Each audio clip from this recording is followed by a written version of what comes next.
ప్రస్తుతం మనతో పాటు ప్రముఖ ఆధ్యాత్మికవేత్త జ్యోతిష వాస్తు పండితులు లలితాదేవి ఉపాసకులు బ్రహ్మశ్రీ నానాజీ పట్నాయక్ గారు ఉన్నారు. గురువు గారితో మాట్లాడదాం. నమస్కారం గురుగారు. శ్రీమాత్రే నమః. మే నెల మకర రాశి వాళ్ళకి విశేషంగా ఏ విధంగా ఉండబోతుంది, ఎలాంటి పరిహారాలు చేసుకుంటే ఈ నెల వెనక కలిసి వస్తుంది? తప్పకుండా అండి. రాస్యాధిపతి అయినటువంటి శని 3లో ఉన్నాడు. వీళ్ళకి ధనస్థానంలో రాహువు, శని 3లో పరాక్రమ స్థానంలో ఉంటే ఇంకొక పరాక్రమ గ్రహంతో కలిసి ఉన్నాడు. అక్కడ ఆస్తులు, ఈ విద్యాస్థానంలో రవి బుధుడు ఉండడం, సంతాన స్థానంలో శుక్రుడు, 6లో గురువు, శత్రుస్థానంలో గురువు ఉన్నాడు, అష్టమంలో కేతు ఉన్నాడు. సో ఈ చంద్రుడైతే 12 రాసులు తిరుగుతూ ఉంటాడు. ఈ గ్రహస్థితిని అనుసరించి వీరికి ఎలా ఉండబోతుంది, ఏ దేవత ఆరాధన చేసుకోవాలి అనేటువంటి అంశాలు చెప్తుంది నేనైనప్పటికీ చెప్పిస్తుంది సాక్షాత్ లలిత అమ్మవారిగా భావిస్తూ ఆ లలితాంబిక అమ్మవారి యొక్క అనుగ్రహం పరిపూర్ణంగా కలగాలని మనస్ఫూర్తిగా కోరుకుంటూ, ఇక్కడ ఎప్పుడైతే రాస్యాధిపతి 3వ స్థానంలో ఉన్నాడు, వీరు ఎక్కువగా ఇంట్లో ఉండడం కంటే కూడా బయట ఎక్కువగా తిరుగుతూ ఉంటే వీళ్ళకి మంచిది. కాకపోతే ఇక్కడ ఏంటంటే 3వ భావంలో కుజుడు ఉన్నందుకు వీళ్ళు ఏదైనా మాట్లాడేటప్పుడు, కమ్యూనికేట్ చేసేటప్పుడు చాలా జాగ్రత్తగా చేయాలండి. ఏదో అంటే తొందరపాట్లు ఏదో చేయడం ఇట్లా చేయకూడదు, ముఖ్యంగా గుర్తుపెట్టుకోండి. కాబట్టి ఇది ప్రధానంగా పాటించాలి. అలాగే వీళ్ళకి అగ్రిమెంట్స్, మెయిల్ పంపించేటప్పుడు, వాట్సాప్ చేసేటప్పుడు ముఖ్యంగా శని మంగళవారాలు ఎటువంటి అగ్రిమెంట్స్ చేయకపోవడమే మంచిది. వీరికి అన్నదమ్ముల వరుసల వార్త అనవసరమైన డిస్టర్బెన్స్ వస్తూ ఉంటాయి. ఇక ఆన్లైన్లో బిజినెస్ చేసేటువంటి వారికి 2వ భావంలో ధనభావంలో రాహు ఉన్నాడు కాబట్టి ఆన్లైన్లో బిజినెస్లు అండ్ అకల్ట్ రిలేటెడ్ లేకపోతే డయాగ్నోటిక్ రిలేటెడ్ సంబంధించిన ఇటువంటి వాటి మూలంగా మంచి ధనయోగం ఉంటుంది చెప్పాలంటే. ఇక గవర్నమెంట్ సంబంధించిన కొంతమంది శిక్షణ పొందుతూ ఉంటారు, ప్రభుత్వ సంబంధించిన శిక్షణలు అటువంటివి, లేకపోతే మెడికల్ రంగాల్లో ఉండేటువంటి వారికి అండ్ మనకి అడ్వర్టైజ్మెంట్స్, ట్రేడింగ్ ఇట్లాంటివి ఏమైనా శిక్షణలు పొందడానికి, అలాంటి కోర్సెస్ చేయడానికి చాలా అనుకూలంగా ఉంది చెప్పాలంటే.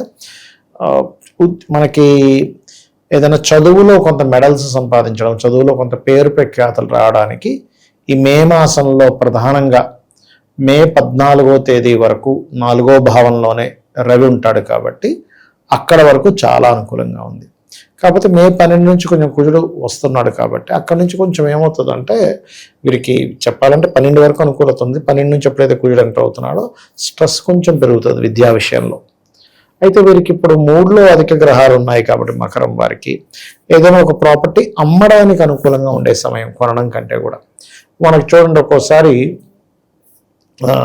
కొన్ని స్థలాలు కానీ గృహాలు కానీ అమ్మేస్తే కానీ నాకు ఈ ప్రాబ్లం క్లియర్ అవ్వదు, లేకపోతే ఇంకోటి తీసుకుందాం అనుకుంటూ ఉంటారు. అది అమ్మడానికి కూడా మనకి యోగం రావాలి ఎప్పుడు కూడా, కొనడానికి మాత్రమే కాదు. సో ఎప్పుడైతే వీళ్ళు అమ్మడానికి ఈ ప్రయత్నాలు చేస్తుంటారో ఖచ్చితంగా ఇక్కడ వీళ్ళకి అనుకూలత అనేటువంటిది ఏర్పడుతుంది చెప్పాలంటే. అండ్ ఈ మాసంలో కొంత అమ్మకాలు కొనడాలు 2 కూడా జరుగుతాయి. సంతానం కోసం చేసే ప్రయత్నం జరుగుతుంది, ప్రయత్నం ఫలిస్తుంది ముఖ్యంగా. అలాగే సంతానాన్ని విదేశాలకు పంపించాలనే ప్రయత్నం కూడా ఫలిస్తుంది. సినిమా ఫీల్డ్ వాళ్ళకి, కళా రంగాల్లో ఉండేటువంటి వారికి, ఫ్యాషన్ రంగాల్లో ఉండేటువంటి వారికి ఏదైనా అందానికి సంబంధించిన ఉంటాయి, అది పెర్ఫ్యూమ్స్ అనుకోండి, లేకపోతే బ్యూటీ పార్లర్స్ అనుకోండి, సినిమా ఫీల్డ్ అనుకోండి, వీటికి సంబంధించిన ఫీల్డ్స్లో ఉండేటువంటి వారికి ఫైనాన్షియల్గా చాలా బాగుంటుంది. అలాగే ఆ థాట్స్ కూడా బాగా రావడం, ఒక డైరెక్టర్కి ఇంకా మంచి థాట్స్ రావడం, ఎందుకంటే పంచమంలో పంచమాధిపతి శుక్రుడు క్రియేటివ్ కారకుడు ఉన్నాడు కదా, కాబట్టి ఆ విషయంలో బాగుంటుంది. కాకపోతే వీళ్ళకి ఏంటంటే గురువు 6లో ఉన్నందుకు ఎట్టి పరిస్థితుల్లో కూడా గురువులతో అనవసరమైనటువంటి గొడవలు పెట్టుకోకూడదు. ఇక్కడ ఏమవుతుందంటే అనవసరమైన గొడవ మూలంగా వాళ్ళ నుంచి వీళ్ళకి అనవసరమైన వ్యతిరేకతలు, గొడవలు, ఘర్షణలు ఇవి బలంగా చూపిస్తున్నాయి చెప్పాలంటే. అది స్కామ్స్లో కానీ ఆన్లైన్ బెట్టింగ్లో కానీ డబ్బులు పోగొట్టుకునే అవకాశాలు కనిపిస్తున్నాయి అంటారు. ఆన్లైన్ బెట్టింగ్స్లో కాదు కానీ ఏదైనా మధ్యవర్తిత్వంగా వెళ్ళడం ద్వారా మనం హామీగా వెళ్తుంటాం ఒక్కోసారి, అటువంటివి కొంచెం చూపిస్తున్నాయి. ఉద్యోగ విషయాల్లో వీళ్ళు దూరంగా వెళ్తేనే చాలా మంచిది చెప్పాలంటే.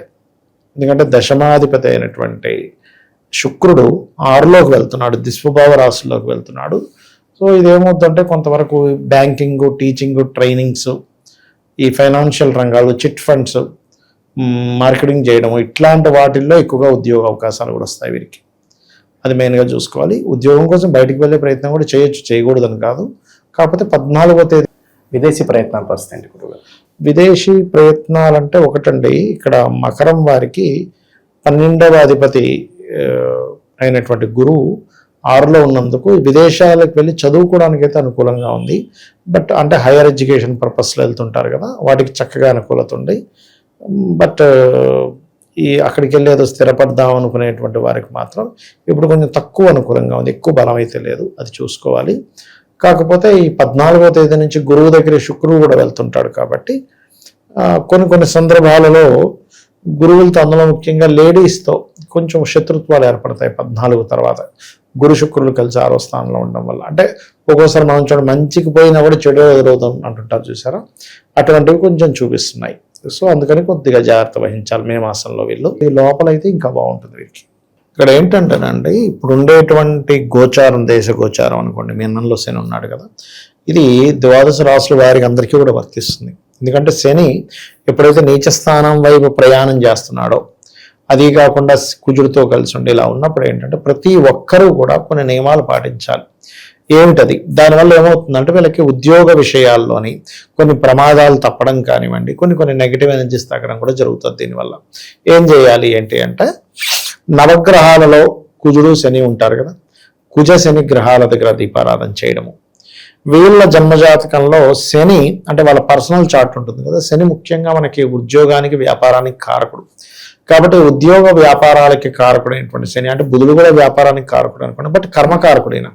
కాబట్టి ఈ గ్రహం ఏ గ్రహాల చేత కలిసిందో చూడాలి మెయిన్గా. కొంతమందికి ఏంటంటే పాపగ్రహంతో, అంటే మామూలుగా కుజుడు కేతుతో కలిసి ఉంటే న్యాచురల్గానే ఇబ్బంది ఉంటుంది. కానీ అలా కాకుండా ఒక్కోసారి నీచపడ్డ గ్రహంతో ఉంటాయి, నీచపడ్డ బుధుడితో, నీచపడ్డ చంద్రుడితో, నీచపడ్డ గురువుతో, ఏ గ్రహంతో కలిసిందో ఆ గ్రహాన్ని కూడా చేసుకుంటూ ఉన్నట్లయితే వీళ్ళకి బాగుంటుంది. అయితే ఎవరికైనా ఉద్యోగంలో ఎదుగుదల లేదు అన్నప్పుడు ఓం మాణిక్య మకుటాకార జానుద్వయ విరాజితాయే నమః, ఇది ఎవరైతే ప్రతిరోజు 45 నిమిషాలు చేస్తారో, ఒక్క 40 రోజులు గడిచేసరికి వీళ్ళు చెప్తారు, ఎలాంటివి క్లియర్ అవుతాయి చెప్తా చూడండి. ఉద్యోగానికి వెళ్తున్నామండి కానీ సాటిస్ఫాక్షన్ లేదంటారు చూసారా, ఉత్సాహంగా వెళ్తాడు అక్కడి నుంచి. ఉద్యోగం వెళ్తున్నానండి కానీ అక్కడ ఉండే చుట్టుపక్కల అందరూ నెగిటివ్ పీపులే, ఎప్పుడు నేను కొంచెం ఖాళీగా కనబడితే నన్ను తట్టుకోలేరు, నాకు కొంచెం ప్రమోషన్ వస్తుంది అనుకుంటే నన్ను తట్టుకోలేరు, అలా ఉందండి పరిస్థితి అంటూ ఉంటారు. అటువంటి వాటికి కూడా ఈ మంత్రం పనిచేస్తుంది బ్రహ్మాండంగా. అది అలాగే కాస్త గోవులకి బెల్లం తినిపించడము.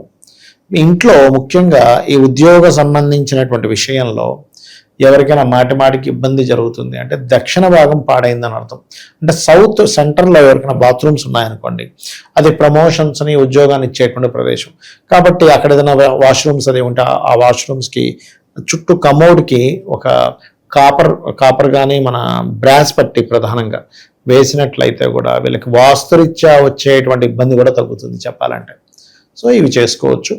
అయితే ఇక్కడ ఏంటంటే ఎప్పుడు కూడా కొన్ని జాతకాల్లో ఇక్కడే ఉంటే ఉద్యోగం వీళ్ళకి అనుకూలించదని ఉంటుంది. అంటే అలాగా కొంతమందికి విదేశాలకు వెళ్ళాలి, అప్పుడు 12వ భావ సంబంధం వచ్చింది దశమాధిపతితో, అప్పుడు విదేశాలకు వెళ్ళడం, లేదు చర్రాసులో ఉన్నాడు మాటికి మారడం, లేదా 9వ స్థానం వేరే రాష్ట్రానికి వెళ్ళి సెటిల్ అవ్వడం, ఇట్లా చూసుకోవాలి.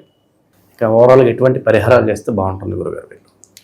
వీరికి ఎక్కువగా అంటే ఎప్పుడు కూడా పంచమాధిపతినే తీసుకోవాలి, శుక్రుడు పంచమాధిపతి.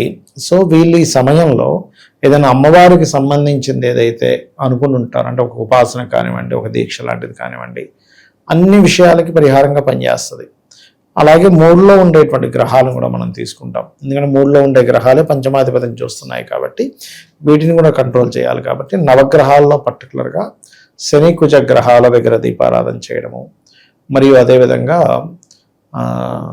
గమనించుకున్నట్లయితే గోవులకి క్యారెట్స్ బెల్లము తినిపించడము, ఇవి చేసినట్లయితే ఇంకా బాగుంటుంది. ఓవరాల్గా ఈ రాశి వాళ్ళకి ఈ నెల ఏ విధంగా ఉండబోతుందో మంచి విశ్లేషణ అందించారు. ధన్యవాదాలు. శ్రీమాత్రే నమః.